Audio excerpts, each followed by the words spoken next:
Okay, let's do one about dragons.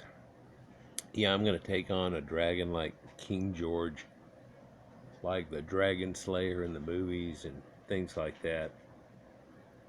Well, what I'm really going to do is try to reveal, like, the mythology of dragons and where they come from.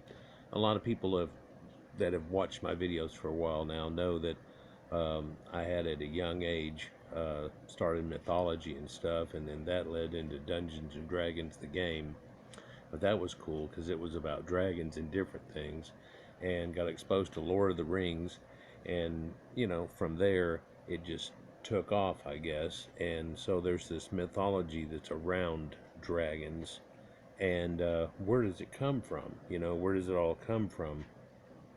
And so this is a common depiction of a dragon for most everybody.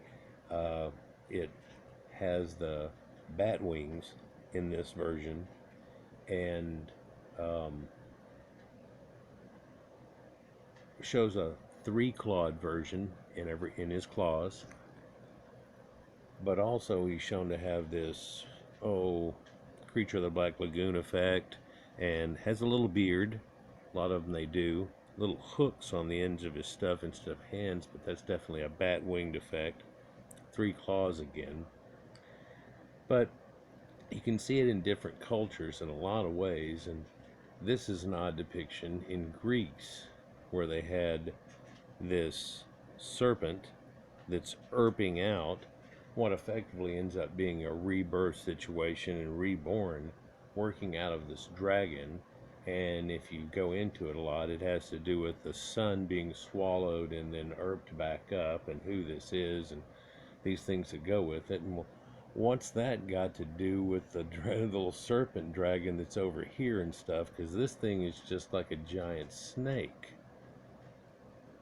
And this thing, well, it can fly and stuff. Well, a lot of dragons can fly that aren't shown to have wings. They just do it by magic, like a genie and poof and all that stuff. So, a lot of stories come out of this, and we know modern mythology and modern forms of dragons. We're going to talk about way back when and how old this goes, just about, and see how this has to do with everything. Uh, Dragons are a mythological creature, even to the people that have them in their mythology. Kind of weird to say that, but dragons are something that, like griffins and like things that they have going on, where that's taken from. And a lot of people look at certain aspects of stuff and say that, well, vipers, and there's a horned viper or rattlesnake, and it's poisonous, and the Sumerian tales of a snake and how they shed their skin and do all these things, and it's like the highest order of creature, and you can see its scaled form. But you also see crocodiles, and they have a lot of that aspect to them and their scaled form. And we've talked about Leviathan of the Bible, and how whenever you read that through, if you'll just omit two little things, that's a crocodile, like from the Nile and things. And if you look up the range of Nile crocodiles back in the day, it goes quite some distance. Oddly enough, right out there in Egypt, it used to be a green Sahara, and running through those channels there used to be Nile crocodiles, which led there all the way over to the Atlas Mountains in this area called Atlantis on some maps, but we're not going there. Let's go here. One of the latest to us, closest to us, depictions of dragons was this French naturalist, André Thevet, and he was from 1516 to 1590, and he went to Africa and talked about all the different creatures that were there. And there were beasts that were like this, and lions, and all of these creatures. And he mentions dragons. In his tale, though, he does not mention crocodiles, although being on the Nile, whenever he mentions these dragon things that are there, and in some of these oasis spots, like a watering hole that gets trapped and stuff, and so and they protect the watering hole, and this dragon protects this area, and so on like that, you know, is goes way back. And this was a guy that was a little Christian, and stuff, and everything going on in it. And you notice he's holding that compass, by the way. And so there's also tales of sea serpents, and you can see over here eels, and so a giant eel looking thing that's very much like the Kraken. Being Neptune, I have a little bit to do with this, and talk about controlling of creatures and dragons here in a second, because that's definitely part of it. But people have looked at this too and saw that there's a lot of tales, we're going to go into it also, but tales where this storm god who controls electricity has to do with this serpent thing that's like an eel, and there's an electric eel, and it usually associated with these boatmen type of people like the Phoenicians, perhaps people catching an electric eel and giving him this idea of shock and awe. But there's other creatures that show up, and the reason that I chose this guy's set of pictures here is because he had a thing like here be dragons, and I'm all about that. I wanted to see what he perhaps had to do with all that. Hold on a second, get that lined up, because I was thinking it had to do with Phoenician ships and where they had drawn dragons on their ancient maps and told people, don't go here, don't go here, and oh, you might fall off the end of the world, and all kinds of ancient tales, right? So other thoughts come from that, though, and Dungeons and Dragons, and where dragons come from, and the ideals of it. And it seems like we had this thing where we had found perhaps dinosaur bones, and because they're not associated with the water anymore in this area they are, and are somewhat aquatic looking serpentine built creatures here. If you look, this has front legs, it doesn't have back legs, it has a serpent mouth thing. If they were to come across this, the ancient Greeks and stuff in any way, they would say this was heads of Typhon. And we talked about Typhon 4 or 5 times, and how it was associated with a lava god and trapped under a mountain, and whenever he gets mad it causes the earthquakes and does things that are like Pompeii.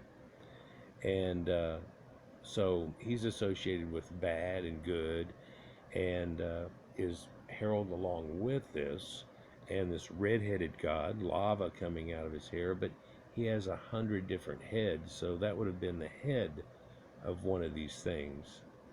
But to the ancient Phoenicians, perhaps other creatures like this, for this is a type of ribbon eel, and there's some types, and it's not even really related, but they're called ribbon eels for the aquarium hobby, and they're small and short, 2 to 3 foot long, kind of rainbow, different colored, blue, yellow top, and so on. And whenever they swim through the water, it does like the Chinese girl in the Olympics doing the gymnastics, and it follows it in a tracer form, real wicked.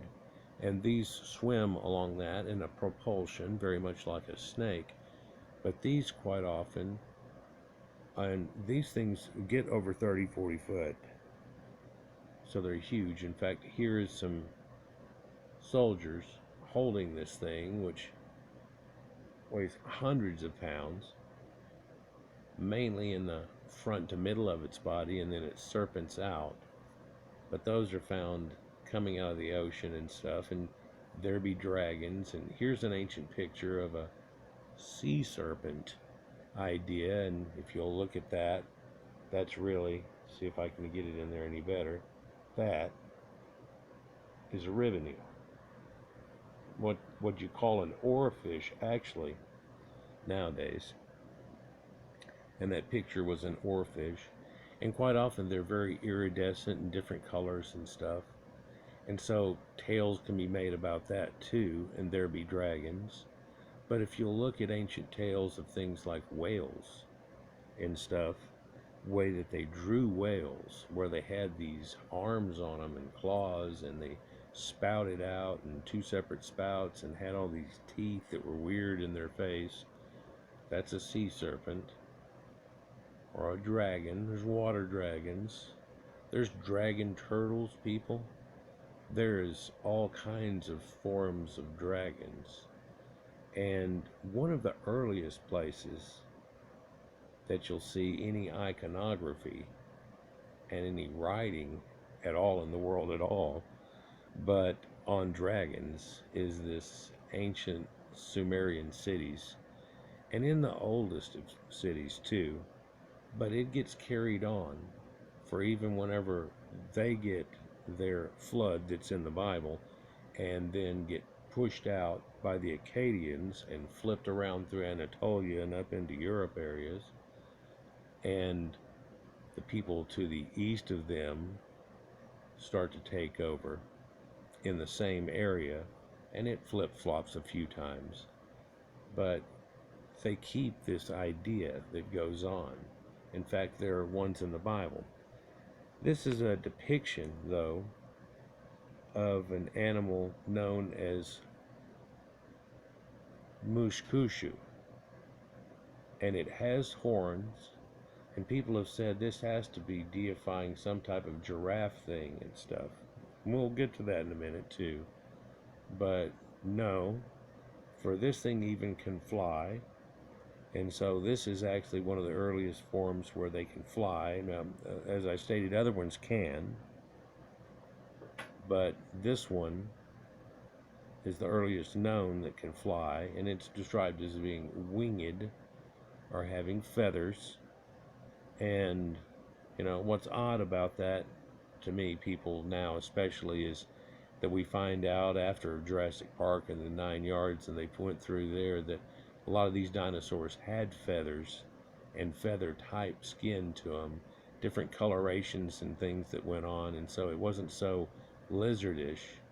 It was a little bit more birdish, almost like an idea where you'll see something like a chicken, So let me try to blow this up to where we can get all of this in it here. For this one's kind of important here, and you're barely catching the edge of it.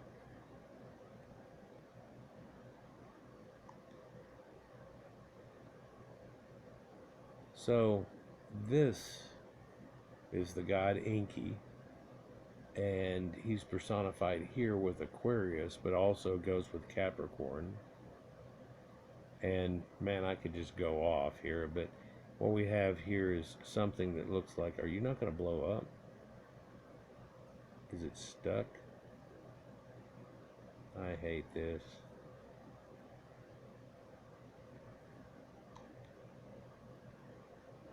I messed up a second ago just trying to bump it to scoot it over, and it went, oh, you must want to ditch out of it and do something else. And I went, no, I'll go back. And it went, no back. So I said, okay, well, I'll just hit go big again. And it went, I don't know what that means. So here we're looking at the depiction of one of the earlier seals, and boy, you can just barely make it out, but you can tell with the style of cuneiform that's right here behind the priest, the Sumerians. This is Enki. Here's a fleur-de-lis, but also this water is coming out in dual directions. My cup runneth over. What we have here is Ningishita, and this is passing to the priests, and he's taking him by the hand. This is seen quite often to learn something from the gods, right? And this is on one of those seals that's really a cut out cylinder, like whenever they do those drill cores, and then they've drilled into that, and not drilled into it, but they carved into it a reverse relief. Even though they do this bas relief, which we'll look at a couple of here in a minute, they do this reverse relief, and then when you roll it out on clay, it makes a picture, and that's just, just out of nowhere. That's incredible. And people have said a lot of times, of course, here's this serpent here coming out of his shoulders. He usually has two of them, snakes coming out of his shoulders, or a dragon type thing coming out of Ningishita. Ningishita is the Mercury, Hermes, or Thoth of the ancient Sumerians in some way, and so this is a leading of knowledge. And people quite often try to make this connection with the dragon. But if we go back just a hair, if I can, because this is the next kind of Babylonian time version of him here, with all this sacred geometry all over him, and different gods and goddesses, and thick gold chain all hanging down. You think something, huh? And here we go with a scaled dragon that is that Mushkusu. But there's a few different forms, even in the Sumerians, which a lot of people would call a dragon, I guess, if you will. And it's not going to go back. It's having trouble. Well, go back yourself, I guess, if it's not going to do it. For if you had looked just in that bottom left-hand corner, there was a little dragon sitting there, had a forked or flame tongue, like this creature has a forked or flame tongue. On certain ones of these discs that are here, that are horses, and you're like, what? Yeah, well, there are horses. There's unicorns on the walls in Sumeria too, but a lot of people have said that's relief from the side, and it's just showing one horn as opposed to two. But they're unicorns, and it's not a rhinoceros-looking creature. Look at all the sacred geometry designs that are off in here. Can't quite get the top of his head here, but you can see these Fruit Loops are all over him. That is a sign of like beads from ancient times, really, in kings and how their headdresses were done. You can see that in the Egyptians too, in some of the earlier ones. And these lapis lazuli beads put all in their conical headdress. But here's more of a Babylonian tribe interpretation of the same thing. And we talked about giraffes. People have tried to say this must have been some freak out on a giraffe, because it's got that long neck. But it has that forked tongue, which looks like flame coming out of it, has horns, has a tail, but it doesn't look spiked in any way. The whole body, though, is scaled. And in a minute, we'll look at a different interpretation, and I think that's odd due to the idea that, well, were the dinosaurs feathered, or were they scaled? And people have said, this scaling is where we get scaled armor from scaled creatures, which that's their armor. We have this skin, but we can put that on us, so we can put on the dragon scale armor, like I do in my Dungeons & Dragons game. And if you get one made out of dragon scales, then it's immunity to dragon breath, or 50% less damage from dragon breath, so you might be able to stand it. The tank in the group would have that, definitely, and so on. And you see these claws that are at the bottom, but that's chicken legs. That's falcon or hawk, right, type legs. In the front, though, it is lion claws. Why? Well, chickens don't have claws in the front. But then there's the tales of Tiamat and Bahamut, and ideas that carry all the way through. So there's a few different forms of this. For one is a cosmic form, which supposedly created the universe, which is our Milky Way and the asteroid belt, or the belt of many stars. And Tiamat and Bahamut ran into each other, and a piece of that ran into Earth, which is key. And so that's how Earth got formed, and supposedly how we got all of our extra water and things like that from. So this could have had something to do with a cometary impact, for that was seen as the serpent passed down through time, which is real old. Now notice whenever you look in here, you see him holding what looks like the lightning rod representative of Greeks. You find it in Tibetan monks. You find it all over, and I've shown this actually in a storm god video that I did on storm gods. Just go up to the top and on my channel and then look at storm gods, and it'll show you a whole part that has to do with this. That doesn't necessarily pull it with dragons, but I make a mention of storm gods kill dragons, and here it is where he's got this electric idea and he's killing a serpent or a dragon, and there are other gods with him here, and then there's this sign of Inanna, or a 7-pointed star that he has. Now this is going to be shown a few more times, but it seems to be the same thing. And so this shows you an iconography that was passed around with this tale of dragons that different people got different ideas of. For if I don't really show you a picture and go through it all, you can get all these ideas. Notice how this does have front legs, but no back legs. And there we go again, looking like that common dinosaur from Iran and northern Iran type of area that these people would have known about all the way through the steppe type area, right? Lighter don't want to work. So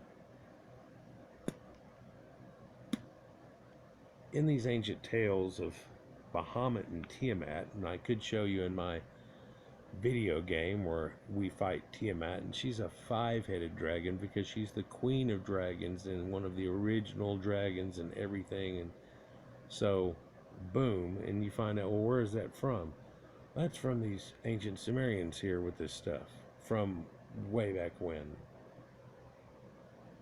And the tales that they have that go along with it, and they have these me's, or this divine knowledge they have on certain tablets that gets taken away at certain times, and they have to have this fight for it. And I could go now off in a 45-minute tirade on exactly this point in history, which is signifying back whenever the people had lost the land, and the tale of it reiterating the same tale one more time and more time. For that Marduk idea, he kills Tiamat, and she's apparently so big, he uses her rib cage to create the sky, and their body is the earth. And I showed you in my D&D game where I went to the Well of Dragons, and there's a dragon there that they have just the carcass of and bones. And a lot of big dragon bones there too. You fight dragons, but then there's this boom. Then you end up having to fight Tiamat whenever you go through the whole thing. But there's some ribcage stuff out there that's much bigger than Tiamat even is. And some skulls. And you can imagine what people would have come up with in ancient times. And so, no caveman ever saw anything like this? I'm sure they did. I'm sure when people started mining and doing things like that for minerals and stuff, that wham, you know, they found things like this. And we've related it to what griffins are with the Triceratops skull perhaps, and all these things. On Greek vases there are primordial skulls like this they found. How the Cyclops really, at least one variant of the story, and these Cyclopes building people were actually giants with one eye, and then you look and they say, oh man, this is elephants. They even had them on the island that they talked about in the Iliad and Odyssey and the tales of brave Ulysses and so on, that goes with it. So this is not the only seal that has this type of thing in this exhibition of this type of serpent, but a lot of times they're a water god, like Leviathan in your Bible, and water serpents and so on, which it looks like much here, but in this depiction, and a lot of people have said it could just be the way they had to do it, but he's actually on her back attacking her. But in the tale, he blows her up with wind and then throws a lightning bolt or a spear down her throat, and it punctures her heart. And you've got to hit a dragon just right. Can't go through the scales. You've got to have a certain way that you can kill them and even shown in like Lord of the Rings and looking for a missing scale and these things that are shown in a few different movies, but also in the tales. It's really the heart of the dragon, and so that means a whole lot too. Well, there are other depictions here. See if I can resize that again better. Get it more like this. This is Anzu. This is another primordial dragon. You can see it. If he was much bigger than the guy on the right, you could really see it. But notice again, we have that three-pronged sprite, which looks like Neptune's prong, but it's double-sided. He's got a wristwatch on. He's got angel wings on. He's wearing sandals. But he's attacking this creature that doesn't have bat wings, but a bat face, with horns, with not scales, but now this is feathers. He's got wings, he can fly, and Anzu takes off with the Mies tablets, the tablets that tell them what to do. And I've always believed that had sacred geometry and things on it. Of course, they would make copies of it.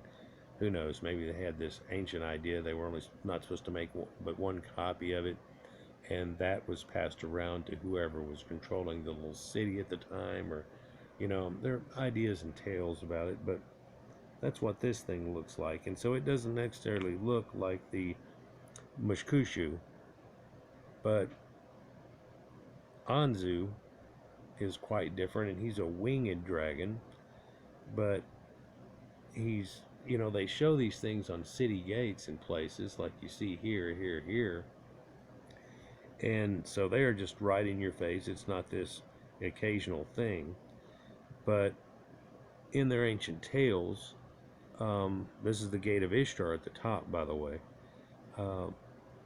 So Marduk, and they have these scale dragons, forked tongue, flames, talons like an eagle or a hawk. But this is one form of the first or earliest forms of dragons shown in the world, and it looks like this in its concept and iconography of where they got it from people that lead back to Göbekli Tepe times, had brought this and heralded around to people and got taken into their mythology because it was all the same somewhat. There's this quite a bit you can tell now off me showing some comparative mythology, not just the Greeks and the Romans, and those are the same, but they had this storm god here, and they had a storm god there. And so you think that leaves out places, but it doesn't leave out Egypt, for here's the snake Apep, or later known as Apophis, and it can swallow the sun, and it has these wrinkles in them, which I show in my one of my leading sacred geometry books. This picture right here, where there's 28 wiggles to him. This is a symbol of the moon, and how the moon can eclipse the sun. And Seth Peribsen, from the earliest of dynasties, is helping Horus the Younger, who's got the sun, which is wrapped in a snake, like an Ouroboros type situation, and he's the one that has to protect it. Now, I don't know if I've mentioned it before, but the idea here is that this snake can hypnotize everybody and the gods, and they can't fight against him. Like Marduk was the god that was chosen because no one could fight against him. And so you see this echoing going through Egypt that a lot of people don't make connections of, but here's a ziggurat, here's a pyramid. They started off with mastabas. The bricks are the same size. They started with bricks. These people had stone. They didn't have it to work with. They came out with bricks. But this whole iconography here can get taken, well, all through the idea and all through Egypt. they have through the kingdom. This is just a picture of the Hyksos age, but also through the land of Canaan that we know about, and Byblos, and Sidon, where Poseidon or Neptune comes from, the ancient city of Tyre, where tyrannical comes from, and Tanis and Tanit. But if you look at the earliest of dynasties, when you're going through Egypt, you'll see this iconography of the rabbit or hare serving the same type of purpose in this tree of life type situation with the serpent, and he has to kill the snake to keep everything going back again. And this is chaos theory, what they, chaos comp that this German guy came up with. I'll show you here in a second a picture of it, but it's an idea that out of chaos comes order. And this is the idea of in your Bible. This is the idea in everything. And so it had to kill the serpent. So they're benevolent dragons, and there are dragons that are bad. Well, if you look in the daily story, it makes the world go round. So even though you say it's bad, well, they got to have a yin and yang, and it makes the two fish chase each other, and it makes the world go around. What makes the world go around? Well, they watch this thing in this circle of life, and things go through it, and a hare does not like a snake. And I've seen a video recently where a snake gets his ass kicked by even this little kangaroo mouse. He jumps up and whap and hits him in the head. I don't know if you've seen it, but hey, there's the ultimate revenge. So Set, which we see as being Typhon, and I've talked about that before, and how that's the same god of the Greeks and how it all works together, serves the same primordial role, and they are killing off a serpent or a snake, which is giant. I mean, what is this? The giant anaconda? Well, that's South America, but yeah, I'll have to do a second part about that and lead into it.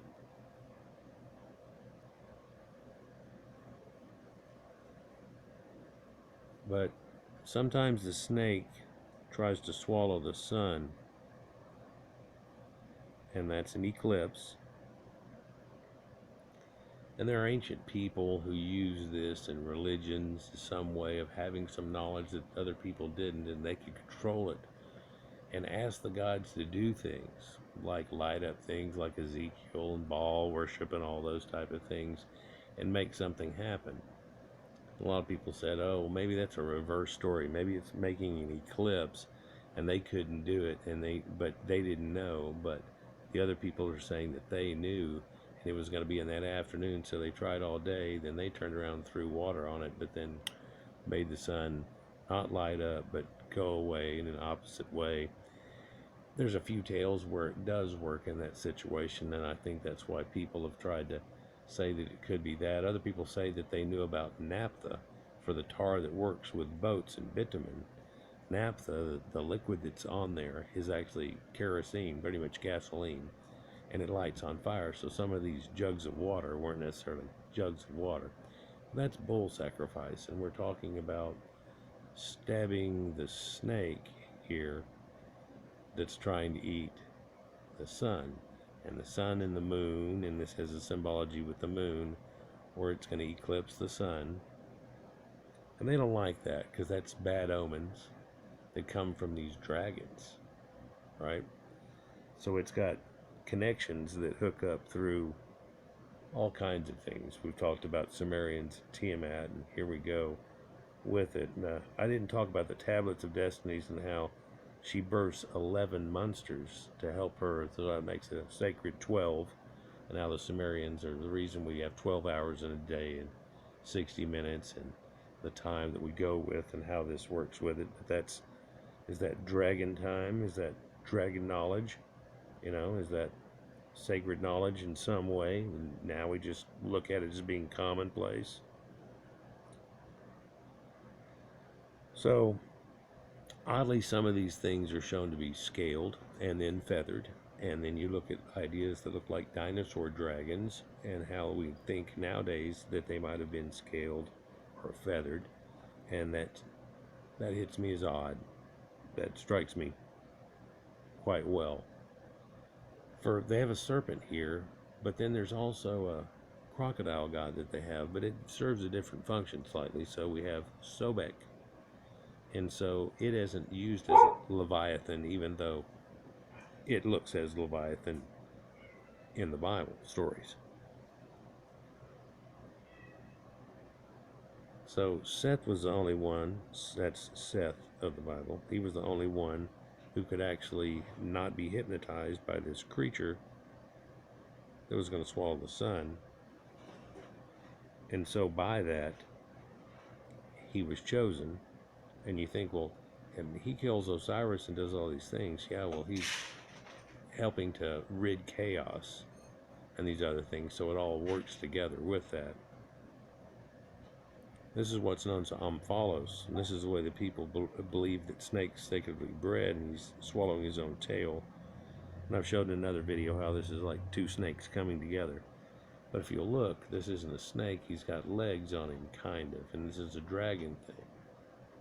And this is in sacred writings of Christianity and pictures and things, where those books where they have stuff in the margin and writings all around, and it's in there. And so, it makes you wonder, what's that got to do with it? And these hypnosis dragons, how they can catch you off guard. And that sounds like the snake in the Jungle Book where he tries to swallow the kid.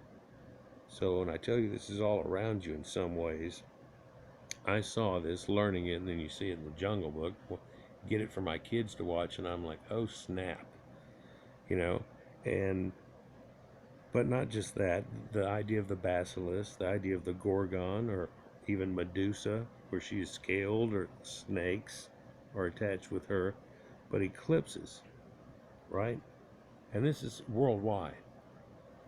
This is all the way from way up in y'all to way down now. And you can find it again echoed by these Kassites in the 13th century BC area that are again ruling the same area of these Sumerians.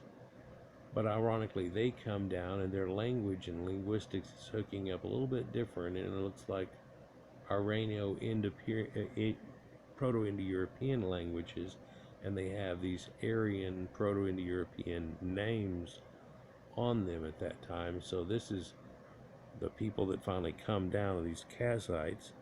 There was another group known as Gitans that we know of Guitar from, and Tar and Tartaria, which is basically this green area here that we're looking at that goes all the way over and touches on Japan, which we'll try to touch on in part 2 of this, which is going to be 3, but this is Proto-Indo-European linguistics and where it all goes. But it has to do with the Phoenicians too, definitely, and this idea of Semitic languages, what it has to do, but also these people coming down into Egypt and running it for a while, known as the Hyksos, also had this same type of linguistics, and the Hittites, the Colchians, and people, what Colchians were said they were the same as the people as the Egyptians, just because they have a different linguistics going on, didn't mean they weren't from the same original stock. And so, where did all these people come from? Well, they've done a whole lot of tit and tat for it, and of course at World War II this was looked at as being a terrible thing and can't talk about it anymore. And now that calmed down somewhat, these people and everybody in these fields of linguistics and stuff said no, they have something going on, this Proto-Indo-European languages and linguistics. So this is like the Kurgan hypothesis version of this, but where they had come from somewhere near the Black Sea region, and these Scythians and now come around and spread around and shared basically a lot of knowledge, along with a lot of artifacts you can find, like recurved bows, the horse, the chariot, and things like this. And this also led to the Hyksos coming down and into Egypt there, which brought that same type of thing. And those are looked at as being the people of your Bible of the Exodus whenever it happens, and going back out of it too, by the way. And so here we have this spreading out of these lost tribes whenever this thing had happened here at a certain time, which I go into in some of my other videos, and if I do it now, I'll never end this at 45. But due to some catastrophes, flooding and things that happened, people had to spread out from this point, and it had happened more than one time. For there weren't any people even above like this line right in here, and there was ice all over this at the end of the last ice age. Whenever it came a flood out, there was a running down through, and then whenever this happens, there was a coming down, and a second wave which goes all the way from India to Ireland. And people have realized that Sanskrit and Irish, ancient Germanic languages, and everything are all hooked up with this Proto-Indo-European or Aryan languages. So we're going to go on into part 2 here, and it'll be in your top left-hand corner. And we'll go into more things about the first startings of finding dragons and where this all comes from. And one thing that comes with all of these people, though, is storm gods. Storm gods killing off another god. Right? There is storm gods. So there's Thor and Yogamander and everything, and his lightning bolts all the way through here, even to Japan, which we'll get into a little bit in part 2. But storm gods and Indra and all the things that go along with that, and it's the same thing. And I'm telling you, it comes from that time before, and that's why people still know about it and utilize it today. And this is a biblical sign right here. This is Leviathan, but this is also the thing that's known as Chaos Kampf, or from chaos comes order. And this is the same situation as seen everywhere. And right over here, it's fixing to show you My Little Pony. And what's that got to do with it? Well, the guy that I'm ripping off some of the pictures for in this ended up describing how they figured out this Chaos Comp even is extant in My Little Pony. Dragon Tales? No, not Dragon Tales, if you remember that. But even in My Little Pony. So this concept, whether it's ponies or whatever, can be kept and done in certain ways. Now, this guy actually wrote this in his dissertation for his doctorate. So somehow somebody pulled off a doctorate where they got in there and they go, yeah, blah, blah, blah, blah, blah, blah.